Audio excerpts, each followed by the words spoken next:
विधवा बिमला देवी का बेटा परेश और गांव के किसान का बेटा आनंद दोनों नदी किनारे मछली पकड़ रहे थे।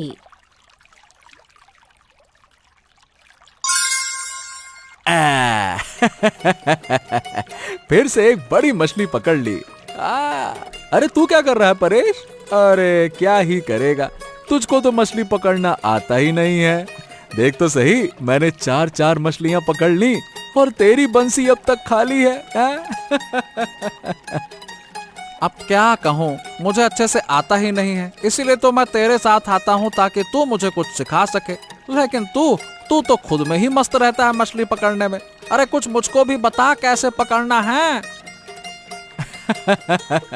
अरे क्या बताऊं, बस ये समझ ले, मछली पकड़ना मेरा सबसे पसंदीदा शौक है। जब मैं मछली पकड़ता हूँ तो आसपास की दुनिया से कट जाता हूँ, एकदम मन लगाकर। अच्छा मैं क्या कह रहा हूँ, शायद तूने चारा सही से बांधा नहीं होगा, तभी मछली नहीं आ पा रही तेरे पास। ए आनंद, मैं क्या कह रहा हूँ कि जो 4 मछलियाँ तूने पकड़ी है ना, अगर उनमें से 2 बड़ी मछलियाँ तू मुझको दे दे तो मैं तुझे बता दूंगा कि रेखा दीदी कब आ रही हैं। क्या बात कर रहा है? रेखा घर आएगी? तू सच बोल रहा है ना? शहर से घर लौट रही है क्या? अरे कब आएगी? बताना, जल्दी बताना, कब आएगी? बोल ना। सुन, तू मेरी शर्त मान ले तो मैं तुझे सब बता दूंगा। 2 बड़ी मछलियां मुझको दे दो, सब कुछ बता दूंगा। कैसा पागल है। ले, सारी मछलियां ले ले, मुझे कुछ नहीं चाहिए, बस ये बता कि रेखा कब आ रही है। तो सुन, 1 महीने बाद दशहरा है ना, शारदा दीदी और रेखा दीदी ने तय किया है कि वो इस बार त्योहार यहीं मनाएंगी। पिछले 5 सालों से शहर में रहती थी, इस बार माँ के पास रहेंगी। हाँ, पूरे 5 साल बाद रेखा गांव लौट रही है। क्या उसे अब भी मैं याद रहूंगा? ओ हेलो, कहाँ तू ख्यालों में कहाँ खो गया? अच्छा सुन, मैं घर जाकर माँ से कहता हूँ मछली तल दे। बारिश के दिन में गर्मा गर्म मछली चावल खाने का मजा ही कुछ और है। क्या बात है मछली चावल। बिमला देवी विधवा थीं। जब उनके तीनों बच्चे छोटे थे तभी उनके पति का देहांत हो गया था। तब से वो अकेले ही बच्चों को पाल रही थीं। बिमला और परेश घर में अकेले रहते थे, इसलिए उनकी बेटी शारदा ने एक लड़का लक्ष्मण उनकी देखभाल के लिए रखा था। लक्ष्मण दिन भर बिमला देवी के हर काम में मदद करता था।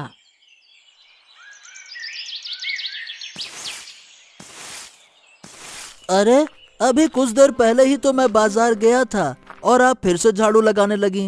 अरे काकी, आपको कितनी बार कहा है कोई काम मत किया करो। अरे ओ पगले, थोड़ा आंगन बुहारने से क्या हो जाएगा? वैसे भी सारा दिन घर में बैठना मुझे अच्छा नहीं लगता, बहुत बोरियत होती है। अब चाहे जितनी बोरियत हो, लेकिन डॉक्टर साहब ने साफ मना किया है, आपको कोई मेहनत वाला काम नहीं करना है। घर के छोटे मोटे काम के लिए मैं हूँ ना, मैं काहे के लिए हूँ यहाँ पे। मुझे पता है, तू है, इसलिए तो इस सूने घर में थोड़ी शांति मिलती है। बरसों हो गए बेटियों को शहर भेजे हुए, तभी से ही अकेलापन। ओहो, ऐसी बातें मत करो काकी, आप अकेली नहीं हैं, आपके साथ परेश हैं और मैं भी तो हूँ। जब हम हैं तो आप अकेली कैसे? परेश का क्या कहूँ, बस शरीर से बड़ा हो रहा है, दिमाग से नहीं। पढ़ाई में बिल्कुल मन नहीं लगता। कोई बात नहीं, कोई बात नहीं, उम्र के साथ सब सुधर जाएगा काकी, आप चिंता मत करो। खून पसीना एक करके कमाया है ताकि बेटियों को शहर भेजकर पढ़ा सकूं। जिस दिन मेरी बेटियां डॉक्टर बनकर गांव लौटेंगी, उस दिन मुझसे ज्यादा खुश कोई नहीं होगा। हाँ हाँ, अब तो बस कुछ ही दिन बचे हैं। दीदी लोग आने वाली हैं और उनके साथ हंसी खुशी मनाने के लिए आपको तंदुरुस्त रहना होगा। ऐसे काम नहीं चलेगा। चलिए चलिए चलिए, आराम करिए, बाकी का काम मुझे करने दीजिए। लाइए लाइए लाइए। बिमला के पड़ोसी हरिपत बाबू का बेटा मुरली एक निकम्मा लड़का था। कोई काम नहीं करता था और पिता की कमाई पर ऐश करता था। बिमला अक्सर उसके बारे में शिकायत करती थी, इसलिए मुरली के दिल में बिमला के प्रति एक गुप्त नाराजगी थी। अरे ये सुबह सुबह सोकर उठते ही बाबा फिर से शुरू हो गए। हर सुबह उनकी चिल्ला चिल्ली से मेरा पूरा दिन खराब हो जाता है। अरे बेटा, तूने जरूर कोई गड़बड़ की होगी, वरना काका यूं ही क्यों चिल्लाएंगे, हैं? अरे मैंने कुछ नहीं किया, सब कुछ उस बूढ़ी बिमला देवी की वजह से है। दिन में 20 घंटे मेरे खिलाफ बाबा को शिकायत करती रहती है। अरे तू बिमला देवी की बात छोड़, जब से उसने अपने बेटियों को शहर भेजा है पढ़ाई के लिए, तब से वो औरों के बच्चों को बदनाम करने में लगी है। और नहीं तो क्या, ऐसा ऐसा बोलती है बाबा से कि बाबा ने मुझे पैसा देना तक बंद कर दिया। बता भला, क्या कोई काम नहीं उसके पास सिवा दूसरों की जिंदगी में झांकने के? क्या कहूँ, लेकिन मैं क्या कहता हूँ कि उस बिमला देवी को ना सबक सिखाना चाहिए। कुछ दिन पहले मेरी माँ से भी झगड़ा कर लिया, माँ बेचारी बहुत रोई। मैं क्या सोच रहा हूँ कि उसे सबक सिखाने का कोई ना कोई तरीका निकाला जाए। हाँ यार, जैसे उसने मेरी माँ को रुलाया ना, मैं भी उसको रुलाना चाहता हूँ। बता, तेरे पास कोई योजना है क्या? अरे भाई, चालाकी तो मेरी खून में है, बस तू साथ देना। अच्छा तो फिर ठीक है दोस्त, जो करेंगे साथ में करेंगे। शाम को परेश कुछ आम लेकर घर लौट रहा था, तभी उसकी मुलाकात मुरली से होती है। अरे परेश, ये शाम के वक्त कहाँ जा रहा है? घर जा रहा हूँ, और कहाँ जाऊंगा। मेरी तो तुम्हारी तरह पूरे गांव में घूमने की आजादी नहीं है। अरे तू तो मेरे छोटे भाई जैसा है। अगर कभी घूमने का मन करे तो मुझको बता देना, मैं तुझे पूरा गांव घुमा दूंगा। अरे जब मैं हूँ तो घूमने की चिंता क्यों करता है? हाँ, तेरे साथ घूमूंगा तो फिर क्या होगा कि कुछ ही दिनों बाद मैं भी पेड़ के नीचे बैठकर जुए की महफिल सजा लूंगा। अरे पगले, मैं तुझे अपना छोटा भाई मानता हूँ और तू मुझको ताने मारता है। क्यों रे परेश? अरे नहीं मुरली दादा, मैं क्यों तुम्हारा अपमान करूंगा, मैं तो बस एक कल्पना कर रहा था। अच्छा ये बता, ये तेरे हाथ में जो है वो तो आम जैसा दिख रहा है, क्या ये आम है? क्या बात कर रहे हो? किसने कहा कि ये आम है? मुझे तो लगा कि ये तो हाथी के अंडे होंगे। अरे तू पगले मजाक करना सीख गया। चल छोड़, आम तो बढ़िया पके हुए लग रहे हैं। अच्छा, तो फिर मैं खा के देखता हूँ, तभी बताऊंगा कि मीठे हैं या खट्टे। अच्छा, खुद खाएगा और मुझसे एक बार भी नहीं पूछेगा? नहीं नहीं नहीं नहीं दादा, दिक्कत हो जाएगी तुमको। क्या है कि जो लोग थोड़ी बहुत शराब पीते हैं ना, उनके पेट को आम हजम नहीं होता है। तुम मत खाओ। हाँ। अरे पगले, ये बता, तुझे किसने कहा कि मैं शराब पीता हूँ? अब पीता नहीं हूँ, बस कभी कभी 2-4 बूंद चख लेता हूँ। चखना और पीने में अंतर होता है, बस। तुम जिसे 2-4 बूंद कहते हो ना, हम उसे 10 से 12 गिलास कहते हैं। तुम 10 से 12 गिलास चखते हो और अगर मन कर गया तो 10 से 12 बोतल गटक जाते हो। ये है। चलो, अंधेरा हो गया, घर देर से पहुंचूंगा तो माँ डांटेगी। मैं चलता हूँ दादा। अरे अरे परेश सुन, अरे सुन, आम तो दे दे। चल एक ही दे दे। अरे अरे सुन, अरे आम दे दे। रात के गहरे सन्नाटे में बिमला के घर के पास एक काले कपड़े में लिपटा हुआ व्यक्ति धीरे से गुजरता है और उसके थोड़ी ही देर बाद पूरे घर में आग लग जाती है। अरे कोई है? अरे कोई है? बचाओ बचाओ, जल्दी से पानी लेकर आओ, घर में आग लग गई। अरे काकी माँ, परेश, अरे जल्दी उठो।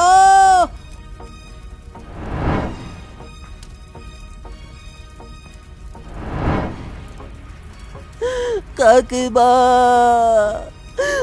माँ, मैं आपके पाँव पकड़ता हूँ, मुझको माफ कर दो। मैं आखिरी वक्त तक आपको बचाने की कोशिश करता रहा, लेकिन बचा नहीं सका।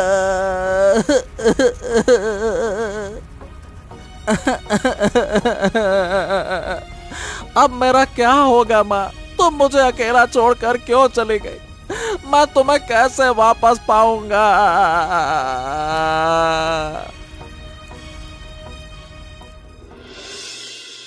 बिमला की आकस्मिक मृत्यु की खबर पाकर और इतनी बड़ी घटना की जानकारी मिलते ही शारदा और रेखा गांव आती हैं, जहां कभी उनकी माँ की हंसी गूंजती थी, आज वही घर राख हो चुका है। माँ के जाने की सच्चाई उन्हें तोड़ देती है। बस कुछ ही दिनों में तो छुट्टियां आने वाली थी। हमने इतने सालों बाद माँ के साथ मिलकर पूजा मनाने की योजना बनाई थी। माँ हमें इस तरह अकेला छोड़कर चली गई। जब सुना कि वो बीमार है तभी से मन बेचैन था, पर ये नहीं सोचा था कि इतनी भयानक मौत से उनका अंत होगा। लेकिन सरदा, सोचो ना, रात के अंधेरे में अचानक से इतने बड़े घर में आग लगना बहुत अजीब लग रहा है। कहीं ना कहीं कुछ बड़ा गलत हो रहा है। ये हादसा यूं ही नहीं हुआ, हमें इसकी सही से जांच करनी चाहिए। तुम सही कह रही हो दीदी, इतनी बड़ी दुर्घटना यूं ही नहीं हो सकती।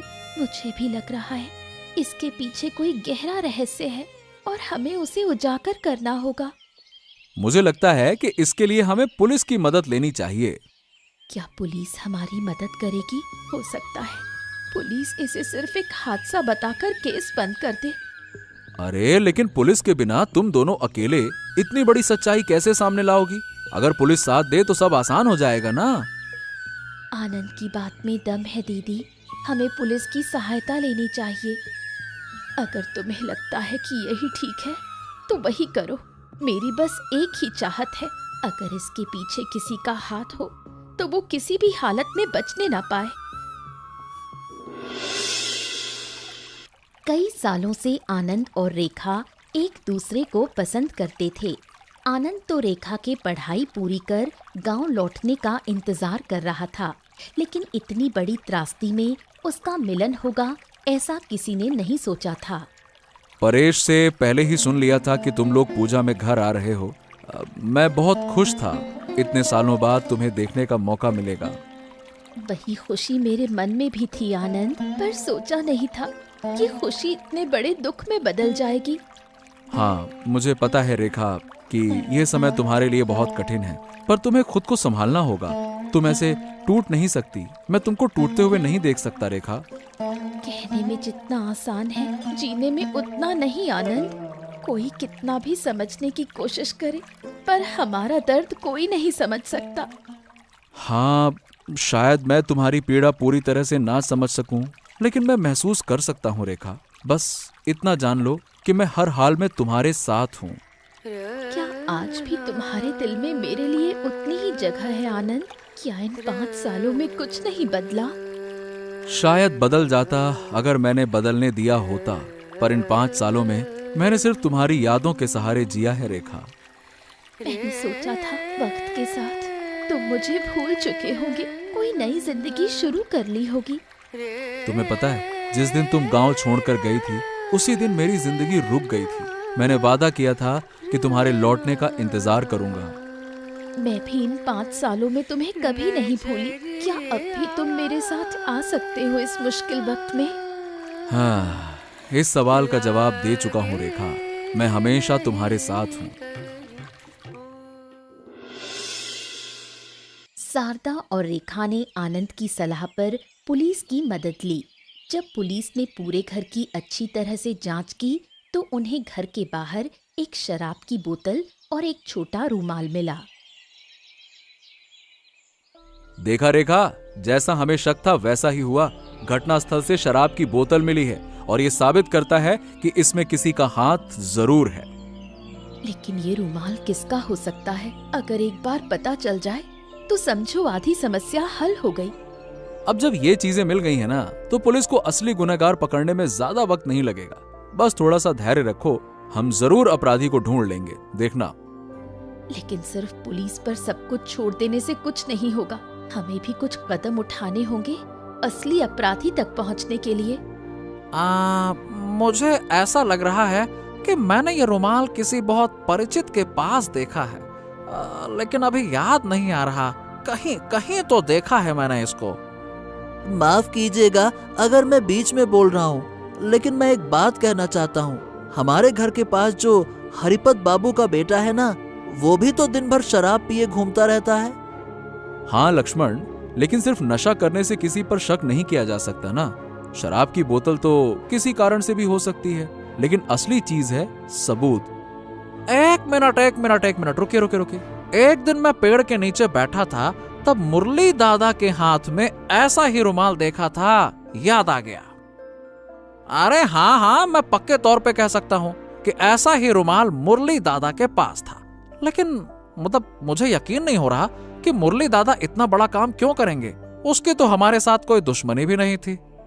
अब इस सवाल का जवाब तो मुरली ही दे सकता है। चलो, हमें पुलिस के पास जाना चाहिए।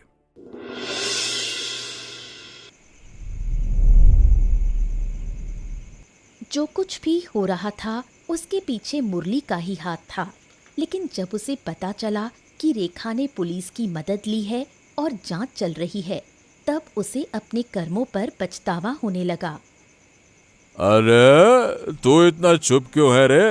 तेरे दिमाग में कुछ तो चल रहा है, तू मुझको बता नहीं रहा है। सच सच बता, किस बात की चिंता सता रही है तुझे? बोल। मैं क्या कहूँ भानु, मैंने एक बहुत बड़ी गलती कर दी है। एक तरह से कहूँ तो ये पाप है। अब मैं नहीं जानता कि इसका प्रायश्चित कैसे करूँ। अरे लेकिन तूने गलती क्या की है वो तो बता, वरना मैं मदद कैसे करूँगा। ये बहुत बड़ी गलती है और मुझे नहीं लगता कि इसका हल इस दुनिया में किसी के पास है। ओहो, इतने घुमा फिरा के बातें मत कर, साफ साफ बोल। मेरा नशा हवा हो रहा है। अगर तूने कभी मुझसे कुछ नहीं छिपाया तो अब क्यों छुपा रहा है? बोल ना। भानु, विमला देवी की मौत, उनके परिवार के साथ जो कुछ भी हुआ, इन सब के पीछे मेरा ही हाथ था। मैं इसके लिए जिम्मेदार हूँ। हाँ? ये क्या कह रहा है तू? तू तो कहता था कि विमला देवी से तू नफरत करता है और अब कह रहा है कि तूने ही उनको मार दिया। हाँ, विमला देवी के घर में जो आग लगी थी वो कोई हादसा नहीं था, वो आग मैंने ही लगाई थी। अरे लेकिन क्यों? इतना बड़ा कदम तूने कैसे उठा लिया मुरली? देख, मुझे पता है अगर पुलिस को पता चलेगा तो क्या होगा। मुझे भी पता है, लेकिन क्या कहूँ, उस दिन मैं बहुत नशे में था, मुझे होश नहीं था। मैं सिर्फ उन्हें सबक सिखाना चाहता था। अरे तो सबक तो मैं भी सिखाना चाहता था, लेकिन इसका मतलब ये तो नहीं ना कि तू एक इंसान की जान ले ले। ये कोई मजाक की बात नहीं है। मुरली अपने ज़मीर की आग में जल रहा था और उसकी बातें सुनकर भानु भी हैरान रह गया। गांव में एक बुजुर्ग व्यक्ति था, नाम था आलोकनाथ। बिमला देवी की मृत्यु से वो बहुत दुखी था, लेकिन वो अपने बेटे परेश को बहुत स्नेह करते थे। ओ, अरे क्या हुआ आम चोर? आजकल आम चुराना छोड़ दिया क्या? ऐसे उदास बैठा रहना तुझे शोभा नहीं देता परेश। क्यों? जब मैं आम चुरा कर भागता था और आप लाठी लेकर मेरे पीछे भागते थे, वो आपको अच्छा लगता था? अरे देख बेटा, तेरे जैसे चोर अगर यूं उदास देवदास बनकर बैठ जाए तो हमें मजा कैसे आएगा? हाँ, आप तो मेरी हालत जानते हैं काका। अब कुछ भी पहले जैसा नहीं रहा। अरे बेटा, जिंदगी में जितनी जगह तुम दुख को दोगे, दुख तुम्हारी जिंदगी को उतना ही निगलता जाएगा। तो फिर मैं क्या करूं? नदी में कूद जाऊं ताकि कहानी यहीं पे खत्म हो जाए? अरे तू फालतू की बातें मत कर। चल पहले बाजार चलते हैं, तुझे गर्मा गर्म चाय पिलाता हूँ, फिर नदी में कूदने के ऊपर एक हम रिसर्च कर लेंगे, चर्चा करेंगे। चल चल चल चल। आप ही जाइए काका, मेरा मन नहीं है। अरे बेटा, क्या तेरा मन और क्या मन नहीं है? चल, अरे मैं कह रहा हूँ ना, बड़ों की बात नहीं टालनी चाहिए। चल बेटा, चल चल चल, आजा आजा। भानु ने मुरली की सच्चाई जानने के बाद भी दोस्ती की खातिर किसी को कुछ नहीं बताया। लेकिन एक दिन जब वो रास्ते से जा रहा था तो एक गाड़ी ने उसे टक्कर मार दी और वो घायल होकर सड़क पर गिर पड़ा। उसी रास्ते से आनंद और रेखा गुजर रहे थे और उन्होंने उसे अस्पताल पहुंचाया। जब मैं खून से लथपथ सड़क पर पड़ा था, लोग मुझे देखकर भी चले जा रहे थे।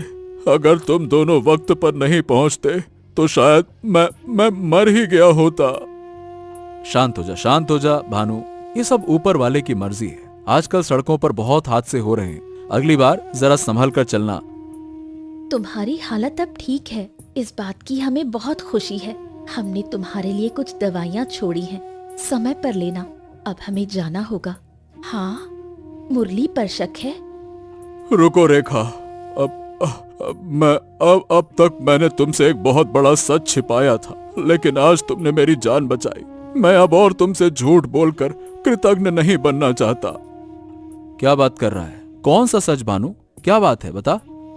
मैं जानता हूँ कि तुम लोग काफी समय से पुलिस के पास जा रहे हो, रेखा की माँ की मौत के अपराधी को पकड़वाने के लिए, और मैं ये भी जानता हूँ कि तुम्हें मुरली पर शक है। लेकिन सिर्फ शक के आधार पर कानून कोई कार्रवाई नहीं करता। जो रूमाल मिला था वो मुरली का है, इसका कोई ठोस सबूत नहीं है। लेकिन तुम कह रहे हो भानु कि तुम्हें सच पता है। सही से बताओ, क्या वो सच भानु? हाँ, अगर कर सको तो मुझे माफ कर देना कि मैंने अब तक ये बात छिपाई, लेकिन सच्चाई ये है कि तुम्हारा शक बिल्कुल सही है और इन सब के पीछे मुरली का ही हाथ है। भानु ने रेखा और आनंद को सारी सच्चाई बता दी। सब कुछ जानने के बाद रेखा और आनंद ने उसे गवाह बनाने के लिए पुलिस के पास चलने को कहा और भानु मान गया। कुछ दिनों बाद भानु पुलिस के सामने मुरली के खिलाफ गवाही देता है और मुरली की सारी सच्चाई सबके सामने आ जाती है।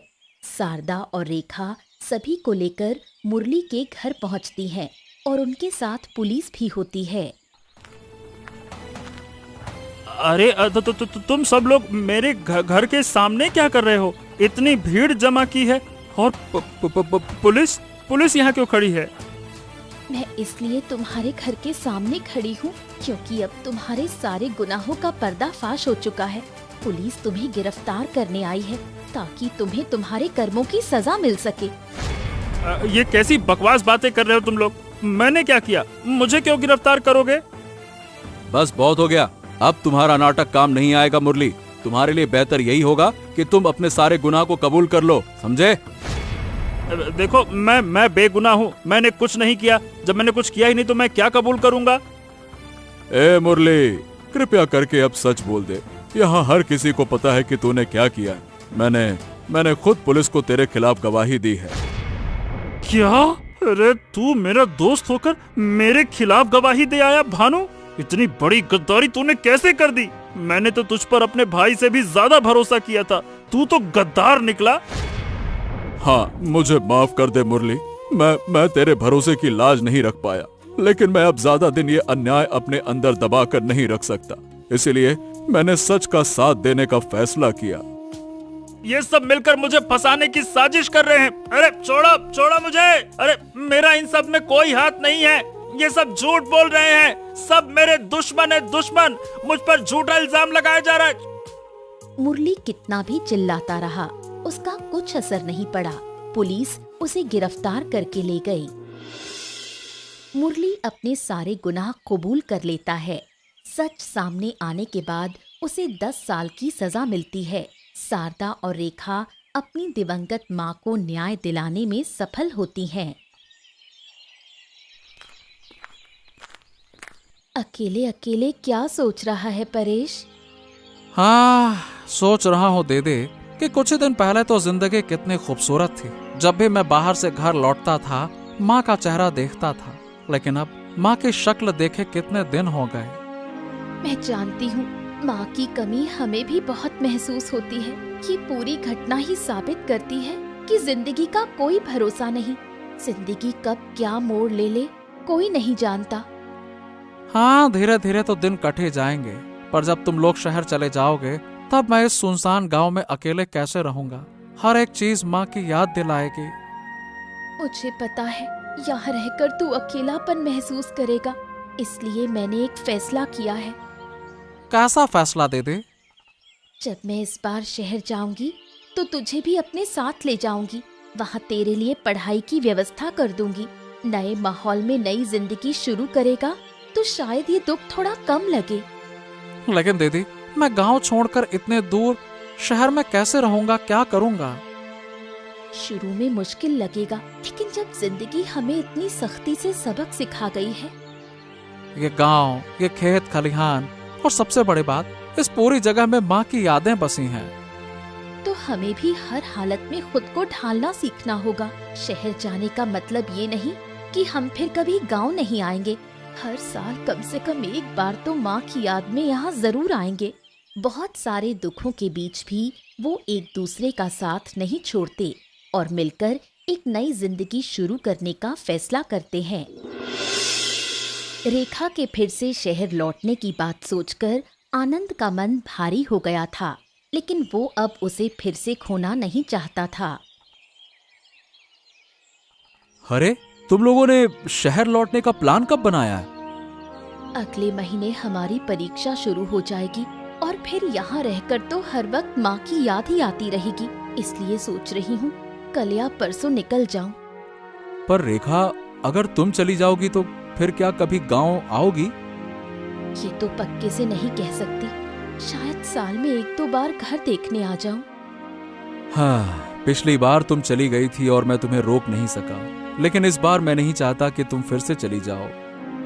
जाने से क्या होगा आनंद, मुझे तो जाना ही होगा। डॉक्टर बनने का सपना है और वो तो मैं पूरा करके रहूंगी। मैं नहीं चाहता कि तुम अपना सपना छोड़ो। मैं बस तुम्हारे इस पूरे संघर्ष में तुम्हारा साथ देना चाहता हूँ, तुम्हारे साथ रहना चाहता हूँ। तो क्या तुम चाहते हो कि मैं अपने सपनों को छोड़कर यहीं रह जाऊं? नहीं नहीं नहीं नहीं, मैं चाहता हूँ कि तुम जाओ, अपने सपने को पूरा करो, लेकिन उससे पहले मुझसे शादी करके जाओ। हाँ। क्या तुम पागल हो गए हो? परेश की पढ़ाई अभी बाकी है, दीदी की शादी नहीं हुई। इस समय तुम दीदी से शादी की बात करोगे? मुझे पता है ये सही वक्त नहीं है, लेकिन मैं नहीं चाहता कि मेरी जीवन साथी कोई और हो। आनंद शारदा के सामने अपने और रेखा के रिश्ते की बात रखता है। शारदा को उनका रिश्ता पसंद आता है। इस पूरे सफर में तुमने जिस तरह हमारी मदद की, अगर तुम न होते तो शायद हम मुरली जैसे गुनहगार को इतनी आसानी से पकड़ नहीं पाते। मैंने इस परिवार को हमेशा अपना ही समझा है दीदी। ऐसे वक्त में साथ देना मेरा फर्ज था। तुम बहुत अच्छे इंसान हो आनंद। मुझे पूरा विश्वास है कि तुम्हारे साथ रेखा बहुत खुश रहेगी। अगर रेखा शहर जाकर पढ़ाई जारी रखना चाहे तो मुझे कोई एतराज नहीं। मैं सिर्फ चाहता हूँ कि जाने से पहले हमारी शादी हो जाए। अभी हमारी जिंदगी में दुख का समय है। माँ को गए सिर्फ 1 महीना हुआ है। ऐसे समय में शादी की बात करना शायद सही ना लगे, लेकिन उससे भी ज्यादा जरूरी है कि तुम रेखा को पसंद करते हो। मैं पिछले 5 साल से उसका इंतजार कर रहा था, फिर अचानक यूं उससे मिलना, ये मेरे लिए किसी चमत्कार से कम नहीं था। अगर रेखा को कोई एतराज ना हो तो मुझे तुम्हारे और उसके रिश्ते से कोई परेशानी नहीं है। तुम अपने घर वालों से बात करके सब तय कर लो। हाँ हाँ, चिंता मत कीजिए दीदी, मैं सब ठीक कर लूंगा। और मैं आपको वादा करता हूँ कि मेरी वजह से रेखा के डॉक्टर बनने के सपने में कभी कोई रुकावट नहीं आएगी। अगर रेखा की शादी तुमसे हो जाती है तो मुझे भी बहुत सुकून मिलेगा। आनंद और रेखा की सादगीपूर्ण शादी होती है। कई साल बीत जाते हैं। शारदा और रेखा डॉक्टर बनकर गांव लौटती हैं। वो अपनी माँ बिमला देवी के नाम पर गांव के गरीब लोगों के लिए अस्पताल बनवाती हैं, जहां दोनों बहनें बिना पैसे लिए लोगों का इलाज करती हैं। आनंद और परेश हर तरह से उनका साथ देते हैं।